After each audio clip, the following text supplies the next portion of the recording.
देश के 50% से अधिक किसान जिनके पास केवल 1 हेक्टर जमीन है, 4 बीघे जमीन से कम है, इन सब की तरफ गवर्नमेंट का विशेष ध्यान होगा। अन्न के भंडार पड़े हैं आप कहते होंगे, तो फिर देश के अंदर क्यों भूख? उसका कारण यह है कि उनके पास क्रय शक्ति नहीं, उनके पास परचेजिंग पावर नहीं। उसके लिए खेती की पैदावार बढ़ाने की तरफ विशेष ध्यान देने की आवश्यकता। भ्रष्टाचार की कोई सीमा नहीं, और जिस देश में भ्रष्ट होंगे लोग, वो देश कभी, चाहे कोई लीडर आ जाए, कोई पार्टी बरसरे इख्तिदार हो जाए, कितने अच्छे प्रोग्राम क्यों ना हो, वो देश कभी तरक्की नहीं। तो अगर देश को उठना है, पुरुषार्थ करना होगा, हम सबको पुरुषार्थ करना होगा।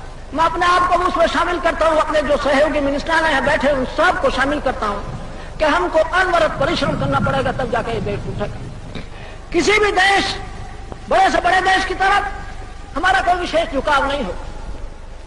हमारा विश्वास यह है कि महात्मा जी की शिक्षा पर चल कर इस देश में, इस अंतर्राष्ट्रीय जगत में, इंटरनेशनल वर्ल्ड में, इस दुनिया में शांति कायम हो सकती है और लोगों को सुख मिल सकता है। जहां तक दक्षिण एशिया के मुल्कों का सवाल है, हमारे संबंध उनसे सुधरे, वो मुल्क किसके लिए बनाया जा रहा है?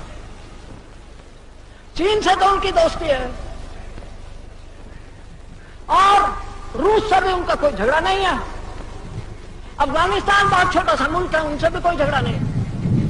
तो अगर मैं और मेरे साथी इस नतीजे पर पहुंचे और हमारे देशवासी इस नतीजे पर पहुंचे कि यह बम जो it is aimed at us, Hindustan के लिए बनाया जा रहा, तो मैं समझता हूं will not be far from truth. सच्चाई से बहुत दूर हमारा नतीजा नहीं हो।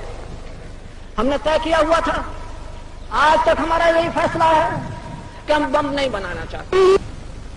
बम बनाने की दौर में हम नहीं पड़ना चाहते, लेकिन अगर पाकिस्तान अपने इस इरादे पर कायम रहा और बम इकट्ठे करने की कोशिश करता रहा, तो मुझको, मेरे साथियों, इस सारे प्रश्न पर शायद पुनः विचार करना होगा।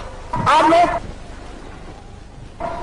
मेरे साथ मिलकर 3 बार जय हिंद बोलने की कृपा करें।